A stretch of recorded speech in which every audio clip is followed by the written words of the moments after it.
Okay, let us see about band pass filter now. And the band pass filter is the one which attenuates all the frequencies below a lower cutoff frequency and above an upper cutoff frequency.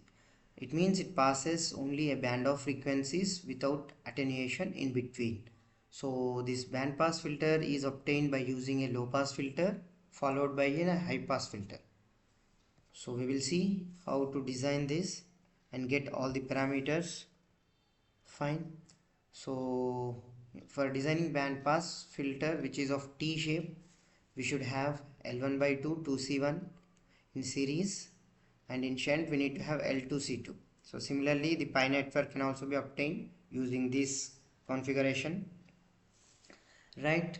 And here for series arm, so one important point is that the series arm is a series resonant circuit comprising L1 and C1, while its shunt arm is formed by a parallel resonant circuit L2C2. So that means the L2C2 as well as L1C1 are designed such that there exists the resonance in between them. So you all know what is series resonance and parallel resonance. So accordingly we can choose those values. When that is the situation, we can have a resonant frequency omega naught, and for series arm we all know inductive reactance must be equal to the capacitive reactance. So we will get it like omega naught L1 by 2 is equal to 1 by 2 omega naught C1, that is 1 by omega naught into 2C1, because 2C1 is the actual capacitance value. So with that we will get omega naught square as 1 by L1 C1. And for shunt term also, if we consider omega naught as resonant frequency, it means both shunt as well as series branches are designed to have equal resonant frequency. Okay, let us say accordingly they are chosen.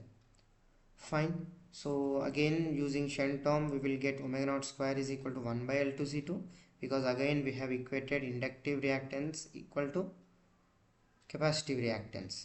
Then okay, now for series arm, what is Z1? So anyways in T shape this is Z1 by 2, this is Z1 by 2. When Z, then Z1 will be 2 into the combination of that each series arm impedance, and it is j omega L1 minus j by omega C1. So with that you will get that simplified expression, this one. And even for shunt term, when you do parallel impedances formula, that is x1 x2 by x1 plus x2, so you will be getting j omega L2 by 1 by omega square into L2C2. Fine. Now we need the product of Z1 Z2, right? When you do that you will be getting k square, that is nominal impedance. Fine. So but this is interesting here, even though Z1 and Z2 are complex, the product is very simplified, which is equal to L2 by C1. Fine. And we already got L1 C1 is equal to L2 C2. So with that we can directly put it like L1 by C2, which is nothing but k square. Fine. Right. So here k is constant, and for constant k filter we have at cutoff frequency Z1 is equal to minus 4 Z2. That means it is nothing but Z1 by 4 Z2 is equal to minus 1. So it is already simplified one and given here. Okay, then when you multiply this Z1 for LHS and RHS, you will get Z1 square is equal to minus 4 Z1 Z2, and here Z1 Z2 is nothing but k square, and with that you will get Z1 is equal to plus or minus j into 2k. Fine. Right.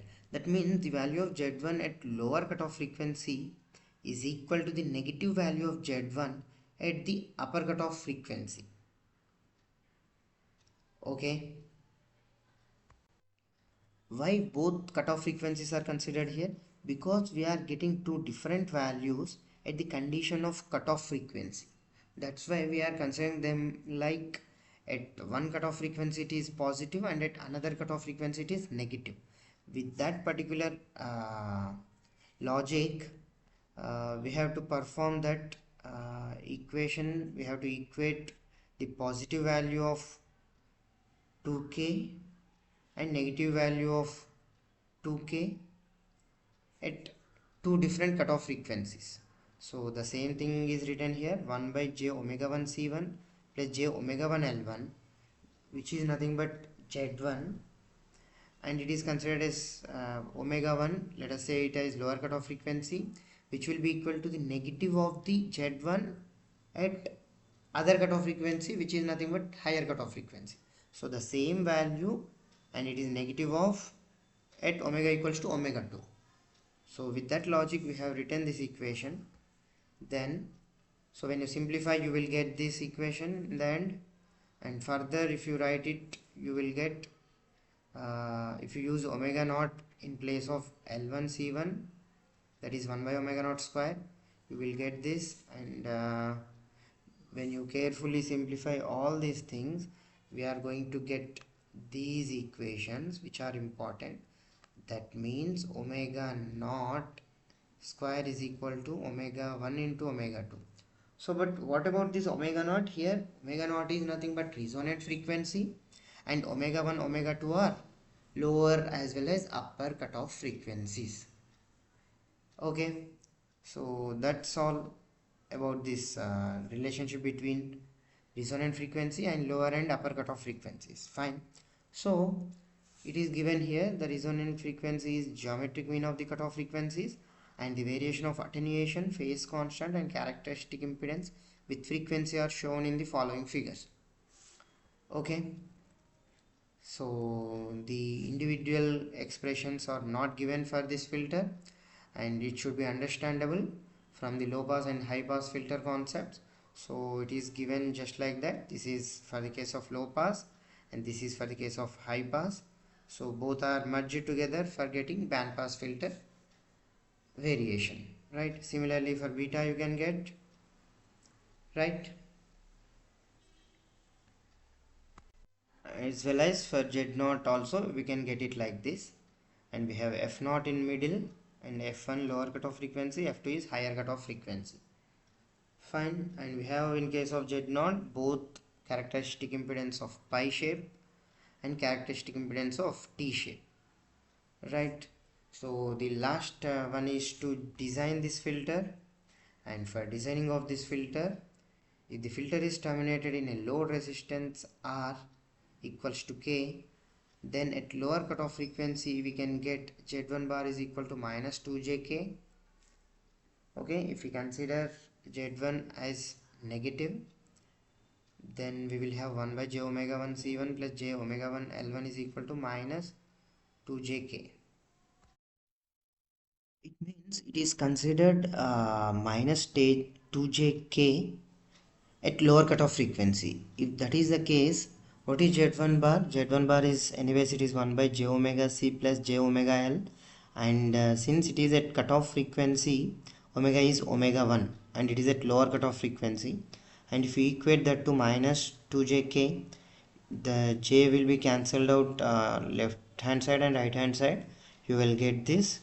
Then when you cross multiply and further simplify along with substituting omega naught square is equal to 1 by L1 C1, you will be getting this relationship. Okay, so with this particular relationship, if you further proceed, like f0 is equal to square root of f1 f2, we already got this equation where f0 is resonant frequency, and when you also perform further simplification, you will be getting f2 minus f1 is equal to 4 pi k f1 f2 c1. With this you will get c1 is equal to f2 minus f1 by 4 pi into k f1 f2. That means we can get c1 value like this, right? And then L1 can be determined using 1 by omega naught square c1. So when you substitute this c1 value, you will be getting it like this in terms of k and f2 minus f1, right? That means if you know f1 lower and upper cutoff frequencies, you can determine c1 and L1. Okay, so then how to get L2 and C2? So for that particular purpose you need to use the Shank term, and for Shank term we have Z1 Z2 is equal to L2 by C1 is equal to L1 by C2 is equal to K square. Right, we have this. So with that we will get L2 which is equal to C1 into K square, and here this can be obtained using this formula where F2 minus F1 into K divided by 4 pi into F1 F2. Right, that means C1 value is substituted here. We got C1 here, and this value has been directly used in place of this. Okay, and what about C2? C2 is anyways L1 by K square from this particular relation, and when you substitute L1 which we got in the previous part, and we'll directly get this. So that means in the end, if we know K, F1 and F2, we can easily get C1 L1 and L2 C2. So these kind of problems can be asked in the exams. Fine, this is all about designing of band pass filter, that is constant K band pass filter. Fine, that's it. Thank you.